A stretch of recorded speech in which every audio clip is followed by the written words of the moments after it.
Hello everyone, welcome to my channel A Y study easy learning.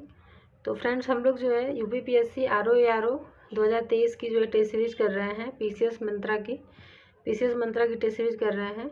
तो आज friends जो हम लोग टेस्ट सीरीज करेंगे ये हिंदी की टेस्ट सीरीज करेंगे। ठीक है, हिंदी की टेस्ट सीरीज करेंगे। इसके पहले हम लोग जीएस वाली टेस्ट सीरीज किए थे। तो चलिए हम लोग जो है क्वेश्चन को करना शुरू करते हैं। और फ्रेंड्स, अगर आप जो है हिंदी के प्रीवियस ईयर क्वेश्चन को देखना चाहते हैं आरओ के, तो आप जो है इसी चैनल पे उसको पढ़ाया गया है, जाके वहाँ से प्लेलिस्ट उसकी बना दी गई है, आप वहाँ से जाके देख सकते हैं। तो चलिए हम लोग जो है क्वेश्चन को करना शुरू करते हैं। तो पहला क्वेश्चन है, निम्नलिखित में से पर्यायवाची के असत्य युग्म की पहचान कीजिए। तो मंडन, अनुमोदन, रंक, अकिंचन, मुक्ति, स्वतंत्र, यमुना, कालगंगा। तो इसमें हमको असत्य युग्म बताना है। ठीक है, और किसका बताना है? पर्यायवाची का बताना है।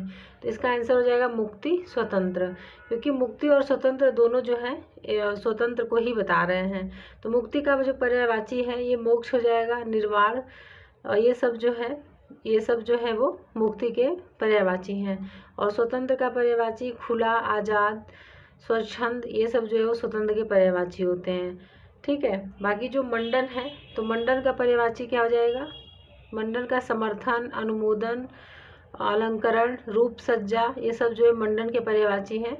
और रंक का पर्यायवाची हो जाएगा अकिंचन, दरिद्र, कंगाल, निर्धन, धनहीन, ये सारे जो हैं वो रंक के पर्यायवाची हैं। और यमुना का पर्यायवाची देख लेते हैं, क्योंकि यमुना का पर्यायवाची भी बहुत पूछता है। तो सूर्य, सुता, कालिंदी, कालिंदी तो कई बार पूछा हुआ है एग्जाम में, कालिंदी हो जाएगा। और क्या हो जाएगा? कृष्णा, रवि, तनया, ये सारे जो है यमुना के पर्यायवाची हैं। दूसरा क्वेश्चन है, निम्नलिखित में से कौन एक पाप का पर्यायवाची नहीं है? तो नहीं बताना है यहाँ पे। अपकर्म, कलुष, पातक, दोषी। तो इसमें जो पाप का पर्यायवाची नहीं है ये हो जाएगा यहाँ पे दोषी। दोषी जो पाप का पर्यायवाची नहीं है। दोष पाप का पर्यायवाची होता है। ये जो होता है दोष, अगर दोष लिखा होता तो ये सही हो जाता। ठीक है, और पाप के पर्यायवाची और कौन कौन से हैं? तो पातक, जो पातक दिया है ये हो जाएगा। एक होता है अघ। ठीक है, दोष, कलुष, गुनाह, अपकर्म, ये सारे जो हैं वो पाप के पर्यायवाची हैं। आगे देखते हैं नेक्स्ट क्वेश्चन, निम्नलिखित में से पर्यायवाची के असत्य युग्म की पहचान कीजिए। तो असत्य युग्म को बताना है। वनिता, वामा, गुडाकेश, कृष्ण, थाती, जमा, शाश्वत, अमर्त्य। तो इसमें जो गुडाकेश है बी, गुडाकेश, कृष्ण, ये असत्य युग्म है, क्योंकि गुडाकेश जो है वो कृष्ण का पर्यायवाची नहीं है। गुडाकेश का पर्यायवाची क्या क्या हो जाएगा? तो धनंजय, अर्जुन, अगर अर्जुन का पर्यायवाची कहें तो गुडाकेश हो जाएगा। पार्थ, कौंतेय, गांडीवधर, ये सब जो है गुडाकेश के पर्यायवाची हैं। कृष्ण का पर्यायवाची क्या क्या हो जाएगा? तो नंद नंदन, मुरलीधर, गिरिधर, कन्हैया, श्याम, मोहन, वंशीधर, माधव, ये सारी, बनवारी, ये सारे जो है वो कृष्ण के पर्यायवाची हैं। और जो है वनिता देख लेते हैं। वनिता का पर्यायवाची क्या हो जाएगा? तो ये वामा, नारी जो है ये वनिता का पर्यायवाची है। स्त्री, महिला, औरत, रमणी भी हो जाएगा। ये सारे जो है वो वनिता के पर्यायवाची हैं। ठीक है, एक यहाँ पे लिखा हुआ है थाती, क्या लिखा है? थाती। तो थाती का पर्यायवाची क्या हो जाएगा? जमा, धरोहर और अमानत, ये सारे जो है थाती के पर्यायवाची हो जाएंगे। और शाश्वत का पर्यायवाची हो जाएगा अनश्वर, अविनाशी, अमर, अमर्त्य, नित्य, ये सारे जो है वो शाश्वत के पर्यायवाची हो जाएंगे। ठीक है, आगे देखते हैं, निम्नलिखित में से कौन तरंग का पर्यायवाची नहीं है? तरंग का पर्यायवाची कौन सा नहीं है? उर्मी तरंग का पर्यायवाची है, वीची भी है, उल्लोल भी है। जो तलछट है ये तरंग का पर्यायवाची नहीं है। तलछट जो है तरंग का पर्यायवाची नहीं है। इसका पर्यायवाची जो है साध, गाद और अवशेष है। तरंग जो है, तरंग का पर्यायवाची और क्या क्या हो जाएगा? उर्मी, वीची, उल्लोल, इसके अलावा एक हो जाएगा हिलोर हो जाएगा, और एक हो जाएगा लहर। ये सब जो है वो तरंग के पर्यायवाची हैं। नेक्स्ट क्वेश्चन है 5, इसमें कह रहा है निम्नलिखित में से पर्यायवाची के सही युग्म की पहचान कीजिए। तो मुंदरी, मुद्रिका, अज्ञानी, भिज्ञ, हुताशन, तमस, अपकार, अनादर। तो इसका आंसर जो है ये हो जाएगा मुंदरी, मुद्रिका। ठीक है, तो मुंदरी, मुद्रिका सही पर्यायवाची युग्म है। मुद्रिका का जो पर्यायवाची है और क्या क्या हो जाएगा, तो अंगूठी, अंगुलिका, मुद्रा, छाप, ये सब भी होता है। ठीक है, अज्ञानी का पर्यायवाची हो जाएगा अनभिज्ञ, अनजान, मूर्ख, पागल, अज्ञ। अज्ञ जो है ये भी अज्ञानी का पर्यायवाची है, अज्ञ, ये सब हो जाएगा। और हुताशन, हुताशन का देख लेते हैं, ये भी कई बार पूछा हुआ है। तो यहाँ पे पहले तो हम लोग आंसर लगा लेते हैं, ए जो है सही हो जाएगा यहाँ पे। ठीक है, अब हुताशन का अग्नि हो जाएगा, हुताशन का अग्नि। और क्या हो सकता है, आग, पावक, अनल। ध्यान रखिएगा, अनल जो है ये अग्नि का पर्यायवाची है, अग्नि का। ठीक है, और जो तमस है तो तमस का अंधेरा, अंधकार, तम, तिमिर, अंधियारा, ये सारे जो है वो तमस के पर्यायवाची हैं। और अपकार का पर्यायवाची हो जाएगा अहित, अनिष्ट, बुराई, अमंगल। और अनादर का अपमान, अवज्ञ, तिरस्कार, बेइज्जती, ये सारे जो है वो अनादर के पर्यायवाची हैं। ठीक है, अब नेक्स्ट क्वेश्चन देखते हैं। पर्यायवाची की दृष्टि से एक वर्ग अशुद्ध है, तो कौन सा वर्ग अशुद्ध है ये बताना है हमें। ठीक है, तो मनोज, मार, रतिपति, नग, गज, मतंग, अभ्र, फलक, खगोल, परिधान, पट, वसन। तो इसका आंसर हो जाएगा नग, गज और मतंग। ठीक है, तो नग जो है पहाड़ का पर्यायवाची है। किसका है, पहाड़ का पर्यायवाची है। ध्यान रखिएगा, यहाँ पे कहा है अशुद्ध बताना है, तो नग जो है पहाड़ का पर्यायवाची होता है। इसके अन्य पर्यायवाची देख लेते हैं हम लोग, तो अचल, भूधर, मैधर और गिरजा, ये सारे जो हैं नग के या फिर पहाड़ के पर्यायवाची हैं। जबकि हाथी का पर्यायवाची शब्द अगर देखें तो नाग, गज, करी, कुंजर। तो अगर गज देखा जाए तो ये जो है हाथी का पर्यायवाची है, हाथी का। ठीक है, तो हाथी के पर्यायवाची अभी हम लोग क्या क्या देखे हैं, तो नाग, गज, गज दिया ही है, नाग हो गया, करी, कुंजर एक जो है बहुत बार पूछता है एग्जाम में किसका पर्यायवाची है, तो ये हाथी का पर्यायवाची है, कुंजर। ठीक है, अब क्या बचा, मतंग। तो चलिए मतंग का भी हम लोग देख लेते हैं कि मतंग जो है किसका है। तो फ्रेंड जो मतंग है ये भी जो है हाथी का पर्यायवाची है। ठीक है, हाथी का पर्यायवाची है। नेक्स्ट क्वेश्चन है, पर्यायवाची की दृष्टि से एक वर्ग अशुद्ध है, तो कौन सा वर्ग अशुद्ध है ये बताना है। पहला है कि चंचला, चपला, दामिनी, जातवेद, वैश्वानर, निकेतन, केकी, शिखंडी, ध्वजी, द्रुम, विटप और अगम। तो इसमें जो अशुद्ध है ये हो जाएगा जातवेद, वैश्वानर और निकेतन।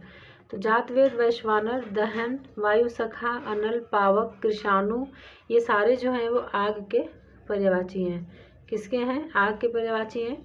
जबकि निकेतन, निकेतन भवन, सदन, आयतन, आवास, निलय, धाम, गृह, ये सब जो है वो गृह के पर्यायवाची हैं। ठीक है, गृह के पर्यायवाची हो जाएंगे। तो इसमें अशुद्ध वर्ग पूछा है, ये कौन सा है, तो इसका आंसर बी हो जाएगा। ठीक है, बी हो जाएगा। चलते हैं अब आगे, अगला क्वेश्चन देखते हैं 8 नंबर का। इसमें है कि निम्न में से कौन एक चांदनी का पर्यायवाची शब्द नहीं है, तो कौन सा नहीं है चांदनी का पर्यायवाची, इसका आंसर हो जाएगा चंद्र। चंद्रिका, चंद्रकला, चंद्रमरीचि, ये सारे जो है वो चांदनी के पर्यायवाची हैं। चंद्र जो है वो चंद्रमा का पर्यायवाची है। ठीक है, चंद्र जो है ये चंद्रमा का पर्यायवाची है, और यहाँ पे पूछा है चांदनी का पर्यायवाची। चलते हैं अब आगे, नेक्स्ट क्वेश्चन देखते हैं। निम्नलिखित पर्यायवाची युग्म में से असत्य युग्म की पहचान करें। तो मरीचि, किरण, व्योम, अनंत, कांतार, कानन, द्विज, दारा। तो इसमें जो असत्य युग्म हो जाएगा ये हो जाएगा द्विज और दारा। ठीक है, ये असत्य युग्म है। जो द्विज है इसका पर्यायवाची हो जाएगा अंडज, विहग, खग, पतंग, पखेरु, परिंदा, चिड़िया, पक्षी, ये सब जो है वो द्विज के पर्यायवाची हो जाएंगे। और दारा का पर्यायवाची हो जाएगा भार्या, भार्या हो जाएगा, सहगामिनी, गृहिणी, वधू, प्राणप्रिया, वामा, कांता, अर्धांगिनी, औरत, घरवाली, जोरू, ये सारे जो है वो दारा के पर्यायवाची हैं। ठीक है, बाकी जो दिया गया है वो मिलान जो है वो बिल्कुल सही है। निम्नलिखित में से कौन एक सोना का पर्यायवाची शब्द नहीं है, तो कौन सा सोना का पर्यायवाची नहीं है ये बताना है। तो चलिए पहले हम लोग ऑप्शन देखते हैं, कासार, हाटक, पुष्कल, कनक। तो इसका आंसर हो जाएगा कासार। ठीक है, कासार जो है ये सोना का पर्यायवाची नहीं है, ये पोखर का पर्यायवाची है। ये किसका पर्यायवाची है? तो पोखर, पोखर हो जाएगा। जलाशय, तड़ाग, सर, तालाब, इन सब का पर्यायवाची अगर पूछेगा तो कासार हो जाएगा। सोना का पर्यायवाची और क्या हो सकता है? सोना का पर्यायवाची क्या होगा? तो हाटक, पुष्कल, कनक, हेम, एक और होता है हेम, हेम हो जाएगा। जात, रूप, ठीक है, ये सारे जो है वो सोना के पर्यायवाची हैं। अब चलते हैं हम लोग 11 नंबर का क्वेश्चन देखते हैं। इसमें कह रहा है कि हर एक व्यक्ति देश की उन्नति में अपना यथासंभव सहयोग दे रहा है। तो उपयुक्त वाक्य में हर एक किस प्रकार का विशेषण है? तो इसमें जो हर एक लिखा है ये प्रत्येक बोधक विशेषण है, प्रत्येक बोधक विशेषण है। ठीक है, इस वाक्य में हर एक व्यक्ति से तात्पर्य है प्रत्येक व्यक्ति। इसका मतलब क्या हो गया कि प्रत्येक व्यक्ति जो है ये क्या कर रहा है? देश की उन्नति में अपना यथासंभव सहयोग दे रहा है। ठीक है, तो प्रत्येक बोधक विशेषण संख्यावाचक विशेषण का ही एक प्रकार होता है। और जो संख्यावाचक विशेषण है उसके 5 प्रकार होते हैं। कौन कौन से होते हैं? तो एक बार देख लेते हैं। गणनावाचक विशेषण जैसे कि 1, 2, 3। क्रमवाचक विशेषण जैसे पहला, दूसरा, तीसरा।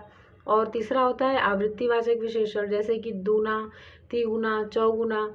और एक चौथा होता है समुदायवाचक विशेषण जैसे दोनों, तीनों, चारों। पांचवा होता है प्रत्येक बोधक विशेषण जैसे प्रत्येक, हर एक, दो दो। ये सब जो है वो संख्यावाचक विशेषण के 5 प्रकार हो गए। अब चलते हैं आगे, अगला क्वेश्चन देखते हैं। निम्नलिखित शब्द में कौन सा एक शब्द विशेषण नहीं है? तो क्रोध, चचेरा, चालाक, ग्रस्त, इसमें से कौन सा शब्द जो है वो विशेषण नहीं है? तो ये हो जाएगा क्रोध। क्रोध जो है वो विशेषण शब्द नहीं है, क्रोध विशेष्य है। ये जो है ये विशेष्य है, ठीक है, विशेष्य है। इसका जो विशेषण है ये क्रुद्ध हो जाएगा। ये जो है ये क्रुद्ध होता अगर यहाँ पे तो ये सही हो जाता। चलिए अब आगे देखते हैं। Next question 13 number. दिए गए विकल्पों में कौन सा शब्द विशेष्य है? तो अभ्यास, ऊंचा, उत्साहित, आराध्य।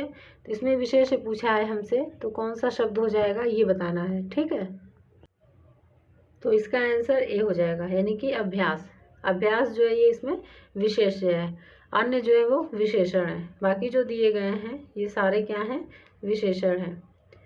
ऊंचा विशेषण शब्द है, इसका विशेष्य ऊंचाई हो जाएगा। और उत्साहित का विशेष्य जो है उत्साह होगा। और आराध्य जो विशेषण शब्द है इसका विशेष्य क्या हो जाएगा? आराधना हो जाएगा। ठीक है, चलिए अब आगे देखते हैं नेक्स्ट क्वेश्चन। प्रवीण बहुत तेज विद्यार्थी है। इस वाक्य में बहुत शब्द है। इस वाक्य में जो बहुत शब्द है ये हो जाएगा प्रविशेषण। ठीक है, ये हो जाएगा प्रविशेषण। हिंदी में कुछ विशेषणों के भी विशेषण होते हैं, इन्हें ही प्रविशेषण कहते हैं। तो प्रश्न में दिए गए वाक्य में तेज जो है वो विशेषण है तथा बहुत तेज की जो विशेषता बता रहा है तो ये जो है प्रविशेषण है। ठीक है, तो इसका आंसर बी हो जाएगा। दिए गए विकल्पों में कौन सा शब्द विशेष्य है? तो कौन सा शब्द विशेष्य है? अभ्यास, ऊंचा, उत्साहित और आराध्य। तो इसका आंसर जो है अभ्यास हो जाएगा। अभी हम लोग किए थे, इसका आंसर अभ्यास हो जाएगा। आगे देखते हैं नेक्स्ट क्वेश्चन। दिए गए विकल्प में विशेषण शब्द की पहचान कीजिए। तो कृषि, चर्चित, गरीबी, घृणा। तो इसका आंसर बी हो जाएगा। बी जो है, जो बी दिया गया है चर्चित, ये विशेषण शब्द है। इसका विशेष्य जो है वो चर्चा हो जाएगा। इसका विशेष्य जो है वो चर्चा हो जाएगा। ठीक है, और बाकी जो दिए गए हैं कृषि, गरीबी, घृणा, ये सब विशेष शब्द हैं। तो चलिए इसका हम लोग विशेषण भी देख लेते हैं क्या होगा। तो कृषि का जो विशेषण है ये कृषक हो जाएगा। और गरीबी का विशेषण जो है वो गरीब हो जाएगा। और घृणा का विशेषण घृणित या फिर घृण्य हो जाएगा। ठीक है, घृणित या फिर घृण्य हो जाएगा।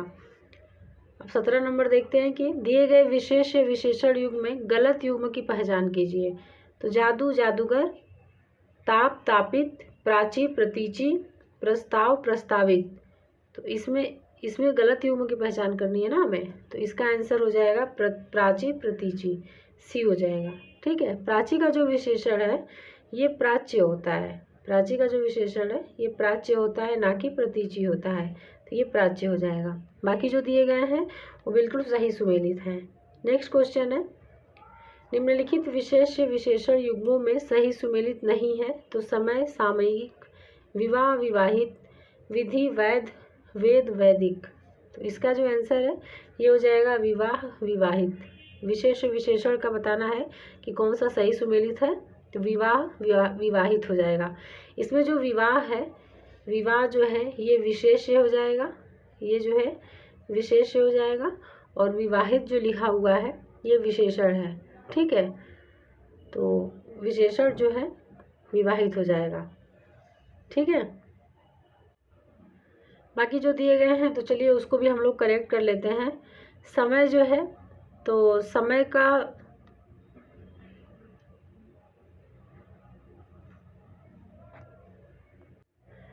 तो इसमें हमें करेक्ट क्या करना है, बाकी जो दिया गया है वो तो सही ही है। समय का सामयिक हो जाएगा, और विधि का वैध हो जाएगा, वेद का वैदिक हो जाएगा, ये बिल्कुल सही है। बस जो बी था ये गलत था, तो इसको हमें करेक्ट करना था, वो हमने कर लिया। अब चलते हैं हम आगे, देखते हैं अगला क्वेश्चन। विद्वान व्यक्ति पूज्य होते हैं। उपयुक्त वाक्य में विशेषण बताना है हमको कि उसमें कौन सा विशेषण है। तो इसमें जो है गुणवाचक विशेषण है। ठीक है, इसमें गुणों को बताया गया है, तो ये गुणवाचक विशेषण है। तो विद्वान व्यक्ति पूज्य होते हैं, इस वाक्य में गुणवाचक विशेषण है। तो गुणवाचक विशेषण क्या होता है ये भी देख लेते हैं। तो जिस शब्द से संज्ञा का गुण, दशा, स्वभाव आदि लक्षित हो उसे गुणवाचक विशेषण कहते हैं। ठीक है, कभी कभी गुणवाचक विशेषण में सा जो है वो सादृश्यवाचक पद जोड़कर गुणों को कम भी किया जाता है, जैसे बड़ा सा, ऊंची सी, छोटी सी आदि। तो इस तरह से जो है वो सादृश्यवाचक पद हो जाता है। आगे देखते हैं अब अगला क्वेश्चन 20 नंबर का। तुम अपना काम किस प्रकार से करते हो वाक्य में किस प्रकार का विशेषण प्रयुक्त हुआ है। तो इसमें जो है प्रश्नवाचक विशेषण प्रयुक्त हुआ है, ये पढ़ के ही पता चल जा रहा है। इसमें जो है प्रश्नवाचक विशेषण प्रयुक्त हुआ है। बाध्य का विलोम शब्द निम्नलिखित में से कौन सा है। तो जो बाध्य का विलोम है अबाध्य हो जाएगा। ठीक है, बाध्य का विलोम अबाध्य हो जाएगा। और भव्य का जो विलोम है ये हो जाएगा सामान्य। भव्य का विलोम सामान्य हो जाएगा। ठीक है, अबाधित का विलोम जो है बाधित हो जाएगा, और अभद्र का विलोम क्या हो जाएगा, भद्र हो जाएगा, भद्र। नेक्स्ट क्वेश्चन देखते हैं 22। तो इसमें कह रहा है 22 में मान का विलोम शब्द निम्न में से कौन सा है। तो मान का जो विलोम है ये हो जाएगा अपमान, अपमान हो जाएगा। ठीक है, और गौड़, मान शब्द का विलोम शब्द अपमान होता है, जबकि गौड़ का विलोम जो है, गौड़ का विलोम मुख्य होता है। क्या होता है, मुख्य होता है गौड़ का विलोम। सम्मान और मान समान अर्थ वाले शब्द हैं, सम्मान का विलोम भी अपमान होता है। अगर सम्मान का विलोम पूछे तो भी अपमान हो जाएगा। सुयश का विलोम शब्द निम्न में से कौन सा है। तो सुयश का विलोम अपयश हो जाएगा। क्या हो जाएगा, अपयश हो जाएगा।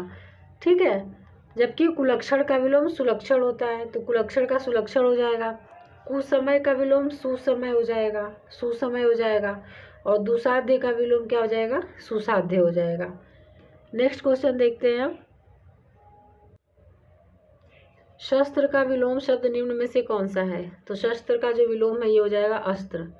ठीक है, अस्त्र हो जाएगा। और शिक्षा का विलोम जो है ये अशिक्षा हो जाएगा, और निशंक का विलोम शंक हो जाएगा। व्यष्टि का विलोम शब्द निम्न में से कौन सा है। तो व्यष्टि का विलोम जो है समष्टि हो जाएगा, ये कई बार पूछा हुआ है एग्जाम में, तो समष्टि हो जाएगा। और व्यस्त का यहाँ पे क्या लिखा है, व्यस्त का विलोम अव्यस्त हो जाएगा। यहाँ पे अव्यस्त लिखा है तो इसका विलोम व्यस्त हो जाएगा, व्यस्त।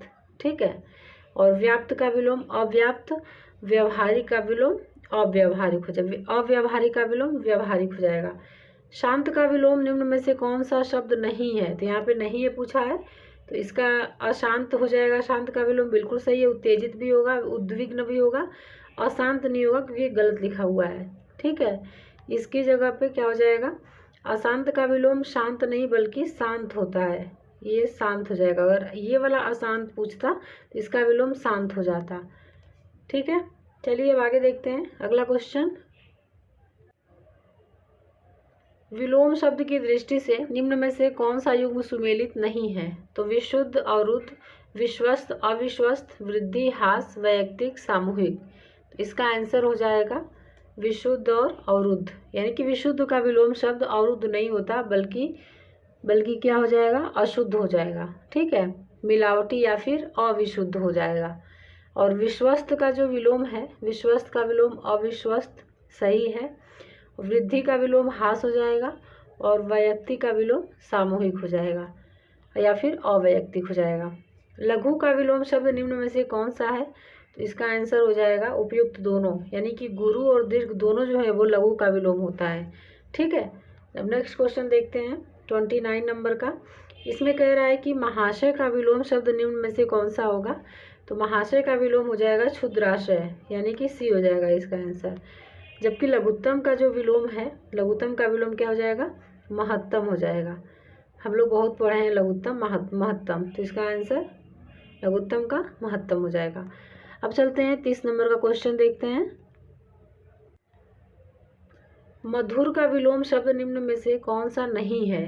तो अमधुर, कटु, कर्कश, रुक्ष। तो इसका आंसर जो है ये हो जाएगा रुक्ष। मधुर का अर्थ जो है वो मीठा होता है और जो इसके विलोम शब्द हैं तो ये अमधुर हो जाएगा, कटु, कर्कश आदि जो है वो मधुर के विलोम है। रुक्ष का विलोम शब्द जो है ये मसृण होता है। रुक्ष का विलोम मसृण होता है। ठीक है, मसृण होता है। निम्नलिखित में से किस शब्द की वर्तनी शुद्ध है? तो शुद्ध वर्तनी शब्द बताना है। प्रतिद्वंदी, शया, सर्वश्रेष्ठ, हितैषी। तो इसका जो आंसर है ये हो जाएगा डी, हितैषी। हितैषी शब्द की वर्तनी बिल्कुल शुद्ध है। बाकी जो प्रतिद्वंदी लिखा हुआ है इसको हम लोग लिखेंगे प्रतिद्वंद्वी, ये ऐसे लिखा जाएगा तो ये शुद्ध हो जाएगा। और ये शया लिखा है, जबकि ये लिखेंगे शया, ऐसे लिखेंगे। ठीक है, और ये सर्वश्रेष्ठ लिखा गया है, ये सर्वश्रेष्ठ, यहाँ पे ठ हो जाएगा, सर्वश्रेष्ठ हो जाएगा। ठीक है, तो इस तरह से ये शुद्ध हो गए। अब चलते हैं नेक्स्ट क्वेश्चन देखते हैं। निम्नलिखित में से अशुद्ध वर्तनी वाले शब्द की पहचान कीजिए। वैधव्य, यथेष्ट, पश्चाताप, पुनरुत्थान। इसका जो आंसर है ये हो जाएगा पश्चाताप। ठीक है, पश्चाताप हो जाएगा। इसमें जो पश्चाताप लिखा है, पश्चाताप की वर्तनी अशुद्ध है। इसकी जो शुद्ध वर्तनी होगी ये कैसे लिखा जाएगा? तो इसमें पश्चाताप लिखा है, ये आधा त बीच में और रहेगा तो पश्चाताप हो जाएगा। ठीक है, बीच में आधा त और रहेगा। बाकी जो लिखा गया है वो सारी वर्तनी शुद्ध लिखी गई है। निम्नलिखित में से कौन सा शब्द अशुद्ध है? तो छिंद्रान्वेषण, शुश्रूषा, बहुव्रीहि, प्रेमचंद। तो इसमें बताना है ये कौन सा शब्द अशुद्ध है, हमें अशुद्ध बताना है। तो इसका आंसर हो जाएगा बी। ठीक है, शुश्रूषा ये जो है अशुद्ध लिखा गया है। इसका जो शुद्ध हो जाएगा ये हो जाएगा शुश्रूषा, ऐसे लिखा जाएगा तो ये जो है शुद्ध हो जाएगा। नेक्स्ट क्वेश्चन देखते हैं 34 नंबर का। इसमें कह रहा है कि निम्नलिखित में से किस शब्द की वर्तनी शुद्ध है? तो अभी हमें शुद्ध वर्तनी बताना है। तो उन्मिलित, अनुग्रह, युधिष्ठिर, महात्म्य। तो इसका जो आंसर है ये हो जाएगा यहाँ पे महात्म्य जो लिखा गया है ये बिल्कुल शुद्ध लिखा गया है, इसकी वर्तनी शुद्ध है। बाकी जो है उसका देख लेते हैं। तो ये उन्मिलित लिखा गया है ना, तो ये गलत लिखा गया है। इसको हम लिखेंगे उन्मिलित, ये हो जाएगा, ऐसे लिखा जाएगा उन्मिलित, ये सही है। और अनुग्रह लिखा गया है, ये अनुग्रह होगा, अनुग्रह ये ऐसे होगा, अनुग्रह, ये फिर सही है। और युधिष्ठिर लिखा है तो इसको लिखेंगे युधिष्ठिर, अगर ये ऐसे लिखा होता तो ये सही हो जाता, युधिष्ठिर। आगे देखते हैं। निम्नलिखित में से अशुद्ध वर्तनी वाले शब्द की पहचान कीजिए। कुमुदनी, केंद्रीकरण, सहस्त्र, निरोग। तो इसमें जो अशुद्ध वर्तनी है हमें बताना है, तो कुमुदनी हो जाएगा। ठीक है, कुमुदनी कैसे शुद्ध हो जाएगा? तो एक कुमुदनी नहीं कुमुदिनी होता है, कुमुदिनी, ये दिनी होता है, तो इस तरह से ये शुद्ध हो जाएगा। बाकी जो लिखे गए हैं ये बिल्कुल शुद्ध लिखे गए हैं। ठीक है, चलते हैं अब आगे नेक्स्ट क्वेश्चन देखते हैं। निम्नलिखित में से किस शब्द की वर्तनी शुद्ध नहीं है? तो जाज्वल्यमान, जागृत, राजन, प्राणी, वृंद। तो इसका आंसर हो जाएगा राजन। राजन की वर्तनी शुद्ध नहीं है। जो शुद्ध शब्द है राजन, वो कैसे लिखा जाएगा? तो ये हो जाएगा राजन। राजन, ये हलंत लग जाएगा राजन पे, ठीक है, नौ पे लग जाएगा। तो इस तरह से ये शुद्ध हो जाएगा। बाकी जो लिखा गया है वो बिल्कुल शुद्ध लिखा गया है। निम्नलिखित में से अशुद्ध वाक्य की पहचान कीजिए। तो पहला है कि हरिश्चंद्र के सदृश कोई सत्यवादी नहीं हुआ। दूसरा है हमारे बेटे के विवाह के उपलक्ष्य में भोज होगा। तीसरा है बूढ़ा आदमी लाठी टेक कर चल रहा है। चौथा है विशेषण के 4 उदाहरण दीजिए। तो इसमें बताना है कि कौन सा अशुद्ध वाक्य है, ठीक है। तो इसका आंसर हो जाएगा हरिश्चंद्र के सदृश कोई सत्यवादी नहीं हुआ। तो इसमें हरिश्चंद्र के सदृश कोई सत्यवादी नहीं हुआ वाक्य अशुद्ध है। इसका जो शुद्ध वाक्य हो जाएगा हरिश्चंद्र के सदृश कोई सत्यवादी नहीं हुआ। यहाँ पे जो सदृश लिखा गया है ये सही नहीं लिखा गया है, ये हो जाएगा सदृश, ये हो जाएगा सदृश। ऐसे लिखा होता तो ये सही हो जाता, ठीक है। आगे बढ़ते हैं हम अगले क्वेश्चन की तरफ। तो इसमें कह रहा है कि निम्नलिखित में से कौन सा शुद्ध वाक्य नहीं है। पहला है तुम अपना दायित्व निभाओ, अब स्थायी सरकार की स्थापना होगी। मुझे संस्कृत नहीं आती, हम इस आंदोलन में भाग नहीं लेंगे। तो इसमें जो वाक्य शुद्ध नहीं है, इसका जो आंसर है ये हो जाएगा अब स्थायी सरकार की स्थापना होगी। ये जो है इसमें शुद्ध वाक्य नहीं है, ठीक है। तो ये वाक्य अशुद्ध है। तो इसका जो शुद्ध वाक्य हो जाएगा ये हो जाएगा अब स्थायी सरकार की स्थापना होगी। तो जो इसमें स्थायी लिखा गया है ये गलत लिखा गया है। इसको हम लोग यहाँ पे ऐसे लिखेंगे, यहाँ पे जो लिखा जाएगा अब स्थायी सरकार की स्थापना होगी। तो अब जो है ये शुद्ध हो जाएगा। निम्नलिखित में से कौन सा वाक्य शुद्ध है? तो शिकारी ने जाल में हिरण फंसा लिया। गर्मी से पहले बसंत ऋतु होती है। चहचहा रहे थे पक्षीगण हर शाख पर। इस वाक्य की पूरा रचना करके देखो। तो बताना है इसमें से कौन सा वाक्य शुद्ध है। तो इसका जो आंसर है ये हो जाएगा डी जो है ये सही है, ठीक है, ये वाक्य शुद्ध है। इस वाक्य की पुनः रचना करके देखो, वाक्य शुद्ध है। बाकी जो दिए गए हैं उसको भी हम लोग शुद्ध कर लेते हैं। पहला है कि शिकारी ने जाल में हिरन फंसा लिया। तो ये हो जाएगा शिकारी ने जाल में हिरन फंसा लिया। तो ये हो जाएगा हिरन, जाल में हिरन फंसा लिया, ठीक है। दूसरा है गर्मी से पहले बसंत ऋतु होती है। तो गर्मी से पहले वसंत होता है, ये वसंत ऋतु होती है, वसंत हो जाएगा। और चहचहा रहे थे पक्षीगण हर शाख पर। तो पक्षी गलत लिखा है यहाँ पे, ये हो जाएगा पक्षीगण, ऐसे लिखा जाएगा, ठीक है। तो ये सही हो जाएगा। चलिए अब आगे देखते हैं नेक्स्ट क्वेश्चन। निम्नलिखित में से शुद्ध वाक्य की पहचान कीजिए। पत्र किसके नाम पर लिखा गया है? प्रत्येक श्रमिक को 2-2 रुपये मिले। वहाँ की जलवायु मेरे अनुरूप नहीं थी। शनय शनय उसकी दशा बिगड़ती चली गई।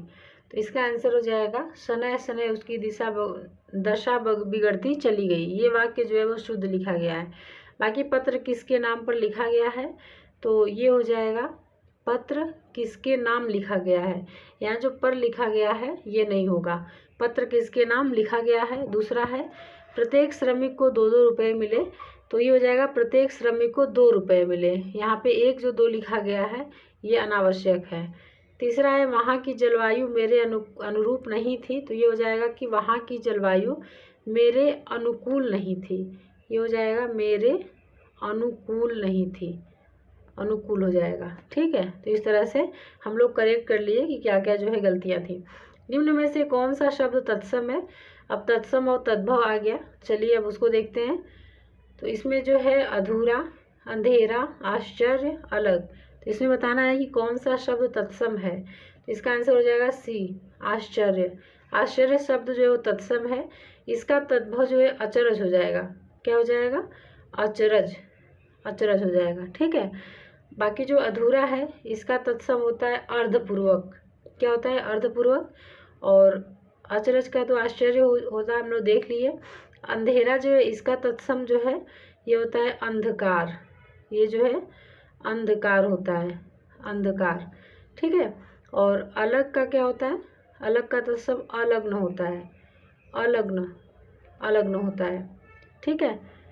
चलिए अब आगे देखते हैं अगला क्वेश्चन। 42 नंबर का क्वेश्चन देखते हैं। इसमें है कि सुमेलित नहीं है, एक तरफ तद्भव लिखा हुआ है और एक तरफ तत्सम लिखा हुआ है।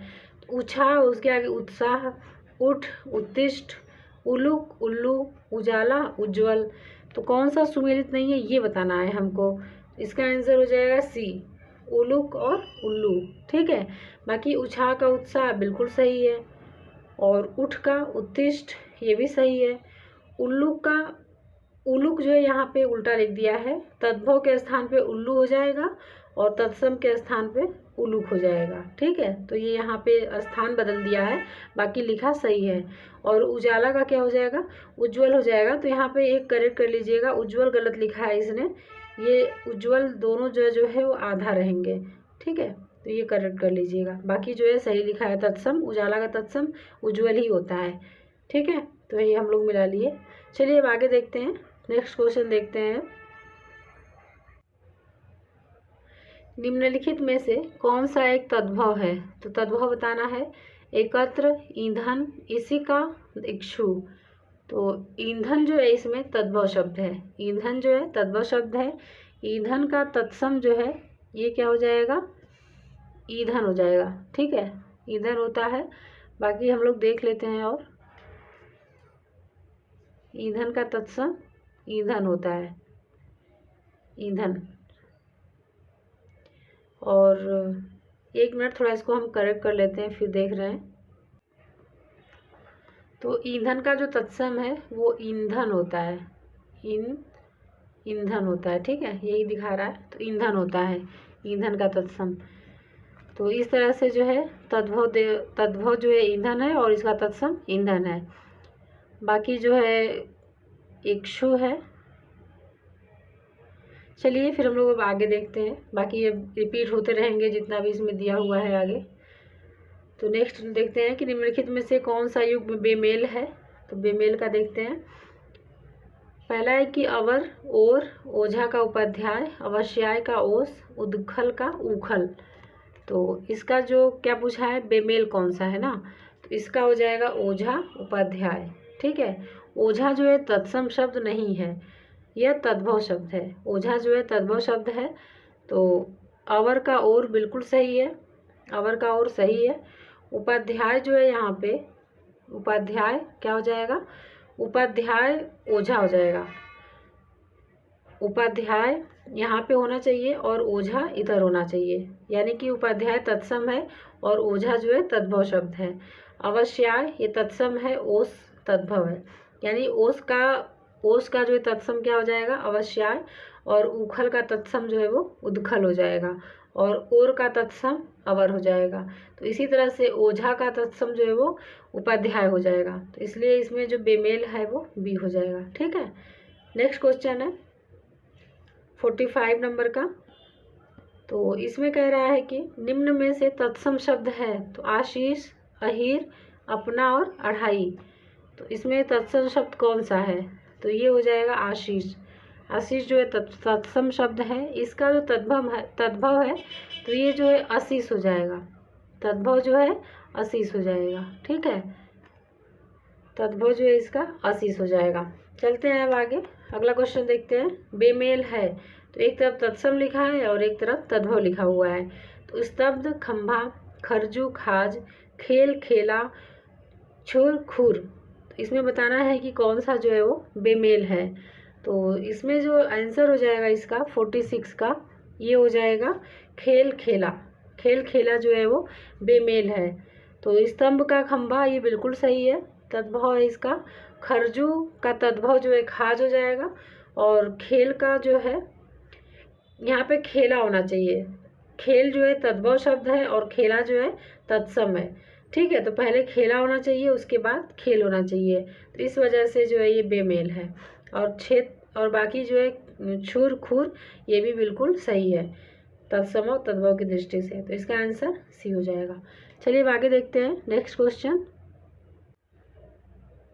निम्न में से तद्भव शब्द है। तो कपाट, कूप, कूड़ा, कोड़। तो इसमें जो तद्भव शब्द है ये हो जाएगा कूड़ा।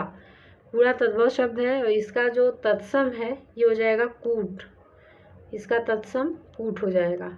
ठीक है, और कपाट जो है ये तद्भव शब्द है, इसका तत्सम किवाड़ हो जाएगा। इसका जो तत्सम है ये हो जाएगा किवाड़, ठीक है। और जो कूप लिखा हुआ है ना, कूप तद्भव शब्द है, तद्भव है, और इसका तत्सम जो है ये हो जाएगा कुआं। इसका तत्सम जो है ये हो जाएगा कुआं, ठीक है। और कोड़ जो है, कोड़ ये तद्भव शब्द है और इसका तत्सम हो जाएगा कोड़ का कोना। क्या हो जाएगा? कोना हो जाएगा, कोना। चलिए अब आगे देखते हैं 48 नंबर। निम्न में से कौन सा युग्म सुमेलित है? तो चांद, चंद्र, चीता, चितकार, चित्रकार, चोंच, चंचू, चौखट, चतुष्काठ। तो कौन सा युग्म सुमेलित है ये बताना है। तो इसका आंसर हो जाएगा बी, चीता और चित्रकार। तो चीता का जो तत्सम है ये चित्रक होता है, चीता का तत्सम चित्रक होता है, ठीक है। चित्रकार जो है तत्सम शब्द है, चित्रकार तत्सम शब्द है और इसका तद्भव अगर देखें तो ये हो जाएगा चितेरा। इसका तद्भव जो है चितेरा हो जाएगा, ठीक है। आगे देखते हैं कि निम्न में कौन तत्सम शब्द नहीं है। तो कौन तत्सम शब्द नहीं है ये देखना है हमको। तो डंक, दृष्टि, दंड, शिथिल। तो इसमें डंक जो है वो तद्भव शब्द है, डंक जो है वो तद्भव शब्द है। बाकी जो शेष दिए गए हैं वो तत्सम शब्द हैं, ठीक है। तो डंक तद्भव शब्द है, इसका तत्सम क्या हो जाएगा? तो दंश हो जाएगा, दंश, ठीक है। दंश जो है तत्सम शब्द है। और दृष्टि जो है ये तत्सम शब्द है, दृष्टि, इसका तद्भव डीठ हो जाएगा, डीठ, ठीक है, डीठ हो जाएगा। और दंड जो है, दंड तत्सम शब्द है और इसका तद्भव हो जाएगा डांड। शिथिल जो है ये तत्सम शब्द है और इसका जो है तद्भव ये हो जाएगा ढीला, ढीला हो जाएगा, ठीक है, ढीला हो जाएगा। चलिए अब आगे देखते हैं अगला क्वेश्चन 50 नंबर का। निम्न में सुमेलित नहीं है तो 28, अष्टाविंशति, 88, अष्टाशीति, 61, 61, 61, 31, 63। तो बताना है कि कौन सा सुमेलित नहीं है इसमें से। तो इसमें जो है 61 जो लिखा हुआ है ये सुमेलित नहीं है। 61 का तत्सम रूप जो है ये हो जाएगा 1/6। इसमें जो है ये 1/6 ऐसे लिखा जाएगा, 1/6, ठीक है। अगर ऐसे लिखा होता तो ये सुमेलित हो जाता, बाकी जो दिए गए हैं वो सुमेलित हैं। अब चलते हैं आगे 51 नंबर का क्वेश्चन देखते हैं। शक्तिशाली, दयालु और योद्धा नायक के लिए एक शब्द है। तो ऐसे नायक को जो है धीरोदात्त बोलते हैं, ठीक है, धीरोदात्त बोलते हैं। और धीर ललित किसको बोलते हैं? तो सदा प्रसन्न रहने वाली या कला प्रेमी नायक को जो है क्या बोलते हैं? धीर ललित बोलते हैं। और धीरोदात्त किसको बोलते हैं? तो धीरोदात्त शक्तिशाली, दयालु और योद्धा नायक को धीरोदात्त बोलते हैं, ठीक है। धीरोद्धत और धीरोदात्त दोनों का लगभग सेम ही है। नेक्स्ट क्वेश्चन है, अगला क्वेश्चन देखते हैं 52 नंबर का। जन साधारण में प्रचलित धारणाएं के लिए एक शब्द होगा। तो इसका जो आंसर है ये हो जाएगा किंवदंती, ये हो जाएगा, ठीक है। जन साधारण में प्रचलित धारणाएं के लिए एक शब्द है किंवदंती, किंवदंती ऐसे बोलते हैं। और अन्य उदाहरण है उसको भी देख लेते हैं, जैसे कि सिर से लेकर पैर तक के लिए जो शब्द है उसको बोलते हैं अपाद मस्तक। बालक से लेकर वृद्ध तक तो उसको बोलते हैं अबाल वृद्ध। आलोचना के युग को आलोच्य बोलते हैं, जिसे जीता ना जा सके अजेय बोलते हैं। आदि से अंत तक को आद्योपांत बोलते हैं। बिना प्रयास के अनायास बोलते हैं। और जो भेदा या तोड़ा ना जा सके उसे अभेद्य बोलते हैं, ठीक है। नेक्स्ट क्वेश्चन देखते हैं 53 नंबर का। इसमें कह रहा है कि सुमेलित नहीं है, ये बताना है हमको कौन सा सुमेलित नहीं है। जिसको छोड़ा नहीं जा सकता तो अत्याज्य, 100 वर्षों का समूह, शताब्दी, जिसका किसी भी तरह उल्लंघन नहीं किया जा सकता, अनुलंघनीय, जिसे बाहरी जगत का ज्ञान न हो, कूपमंडूक। तो इसमें बताना है कि कौन सा सुमेलित नहीं है। तो इसका आंसर हो जाएगा सी, यानी जिसका किसी भी तरह उल्लंघन नहीं किया जा सकता, अनुलंघनीय। तो जिसका किसी भी तरह उल्लंघन नहीं किया जा सकता उसे अनुलंघनीय बोलते हैं। क्या बोलते हैं? अनुलंघनीय। तो इस तरह से सी हो जाएगा, बाकी सारे सही हैं। पश्चिम और उत्तर दिशाओं के मध्य का कोण को कहते हैं, तो इसका आंसर हो जाएगा वायव्य बोलते हैं। ठीक है, वायव्य बोलते हैं। और जो इसका एक डायग्राम बना लेते हैं हम लोग, इसमें उत्तर दक्षिण, तो इसमें जो है पश्चिम और उत्तर दिशाओं को क्या बोलते हैं, वायव्य बोलते हैं। और एक जो यहाँ पे होता है इसको ईशान बोलते हैं, ईशान। और जो यहाँ होता है इसको आग्नेय बोलते हैं, इसे आग्नेय बोलते हैं। ठीक है, आग्नेय बोलते हैं। और यहाँ पे जो है इसे वायव्य बोलते हैं, वायव्य। ठीक है, तो ये थोड़ा सा ध्यान रखिएगा, ये खासकर यही तीनों नाम देता है एग्जाम में, तो इनसे क्वेश्चन पूछ ही लेता है। जिसने प्रतिष्ठा प्राप्त कर ली हो वाक्य के लिए उपयुक्त शब्द है, तो जिसने प्रतिष्ठा प्राप्त कर ली है उसके लिए क्या हो जाएगा, प्रतिष्ठित। ठीक है, जिसने प्रतिष्ठा प्राप्त कर ली हो उसे प्रतिष्ठित कहते हैं। और जो निवारण करने योग्य है उसे प्रतिवाय कहते हैं। क्या बोलते हैं, प्रतिवाय, जो निवारण करने योग्य है। जिसकी इच्छाएं बहुत ऊंची हो उसे महत्वाकांक्षी बोलते हैं। जिसकी इच्छाएं बहुत ऊंची हैं उसे क्या बोलते हैं, महत्वाकांक्षी बोलते हैं। अब नेक्स्ट क्वेश्चन देखते हैं 56 नंबर का। सुमेलित नहीं है, तो बताना है कि कौन सा जो है इसमें सुमेलित नहीं है। ठीक है, तो कौन सा सुमेलित नहीं है ये बताना है। तो पहला है कि वह भूमि जो पहले न जोती गई हो, तो अकृष्ट पूर्वा। दूसरा है अत्यंत सूक्ष्म या छोटा होने की शक्ति प्राप्त होना, अरिमा। स्वयं गुरु बनकर दूसरों से अपनी पूजा कराना, गुरुडम। जिसमें हानि या अर्थ का डर न हो, नैष्ठिक। तो इसका जो आंसर है ये हो जाएगा डी। डी जो है सुमेलित नहीं है। ठीक है, नैष्ठिक उसे बोलते हैं जहाँ पे आजीवन ब्रह्मचर्य का व्रत लेने वाला हो, जो मतलब आजीवन ब्रह्मचर्य का व्रत लेने वाला हो उसे नैष्ठिक बोलते हैं। ठीक है, और जिसमें हानि या अनर्थ का डर न हो वहाँ उसे निरापद बोलते हैं, निरापद। चलिए आगे देखते हैं कि जिसके पास कुछ भी न हो वाक्यांश के लिए एक शब्द है, तो ये हो जाएगा अकिंचन, अकिंचन हो जाएगा। जिसके लिए कुछ भी न हो वाक्यांश के लिए अकिंचन शब्द का प्रयोग किया जाता है। नेक्स्ट क्वेश्चन है घुंघराले बालों वाली नायिका के लिए एक शब्द है, तो ये हो जाएगा काकुली। क्या हो जाएगा, काकुली हो जाएगा। घुंघराले बालों वाली नायिका के लिए काकुली शब्द का प्रयोग किया जाता है। और चंचल आँखों वाली नायिका के लिए लोलाक्षिका, लोलाक्षिका का प्रयोग किया जाता है। और घुंघराले बालों वाला नायक के लिए काकुल्य। अगर लड़की पूछे तो काकुली, और अगर नायक पूछे तो काकुल्य हो जाएगा, काकुल्य। ठीक है, काकुल्य हो जाएगा। और लंबे बालों वाली नायिका के लिए केशिनी, ये हो जाएगा केशिनी। ठीक है, केशिनी यहाँ लिखा हुआ भी है, केशिनी। तो इसका जो आंसर है ये बी हो जाएगा। अब नेक्स्ट क्वेश्चन देखते हैं कि तारों भरी रात, तारों भरी रात के लिए वाक्य के लिए एक शब्द क्या हो जाएगा, तो ये हो जाएगा विभावरी, विभावरी। ठीक है, और जो चांदनी रात है उसे शर्वरी बोलते हैं। और रात्रि का जो प्रथम प्रहर होता है, रात्रि का प्रथम प्रहर उसे प्रदोष कहते हैं, प्रदोष। और रात्रि का जो तीसरा प्रहर होता है उसे त्रियामा बोलते हैं। क्या बोलते हैं, त्रियामा बोलते हैं। अब चलते हैं इस टेस्ट सीरीज के लास्ट क्वेश्चन की तरफ। इसमें है जिसका जन्म द्वीप पर हुआ हो, जिसका जन्म द्वीप पर हुआ हो उसके लिए एक शब्द है, तो ये हो जाएगा द्वैपायन, द्वैपायन। ठीक है, और दो वेदों को जानने वाला, तो उसको द्विवेदी बोलते हैं, द्विवेदी। और जिसके अंग प्रत्यंग गल गए हों उसे गलितांग बोलते हैं, गलितांग। तो इस तरह से हम लोग ये सारे देख लिए। तो ये थे 60 क्वेश्चन हिंदी के, जो कि काफ़ी इम्पोर्टेंट हैं आपके एग्ज़ाम के लिए। तो चलिए आप लोग इसे अच्छे से करते रहिए। अब मिलते हैं नेक्स्ट सीरीज़ में। ठीक है, तब तक अपना ध्यान रखिए और पढ़ते रहिए।